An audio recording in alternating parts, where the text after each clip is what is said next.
opera is storytelling through music. It is unbelievably powerful. It is a multimedia art form in a multimedia world. It's about human experiences.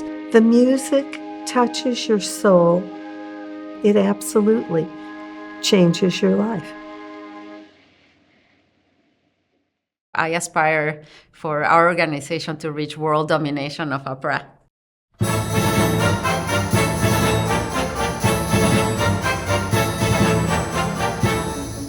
Opera theater is unlikely. Opera theater should not have been a success.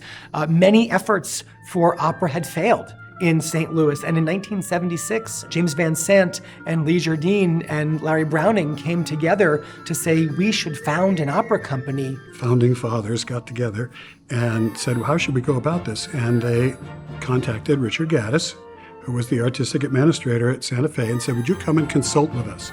So Richard came, and he went around and looked at different places around town. He ended up with the Loretto Hilton, and he says, okay, here's the idea.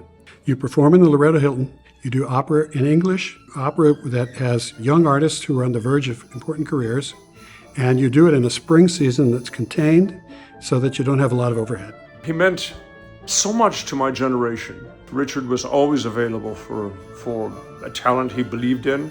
He was a kind of mentor to so many of us, I can't tell you. I think there was also an inherent theatricality given the shape of that theater. It is an unusual design, a teacup theater with a thrust stage. The artists were served to you on a beautiful theatrical platter right in front of you. And the immediacy of it was something really spectacular. Because of the intimate nature of the theater, I mean, there are some audience members that are so close to the stage that it feels like they're on the stage with us. This was a grassroots operation. No one would have imagined on the opening night of the 1976 season that we would become one of the foremost opera festivals, one of the leading opera companies in the world.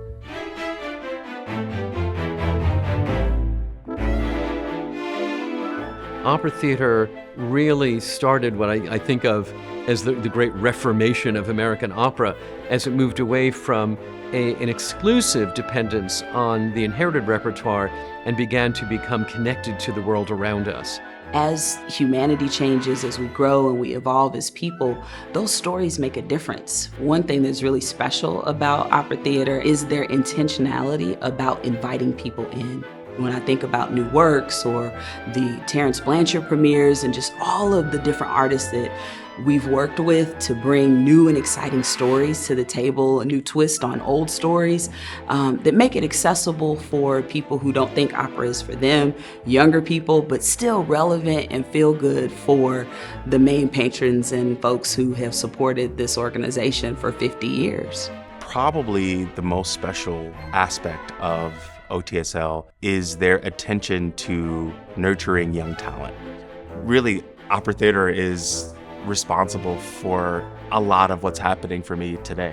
To see the diversity of artists, you really see a melting pot, and in particular to see young artists and the powerful way that they perform. We don't just make opera, we make community. We don't just create music, I think we create conversation and understanding.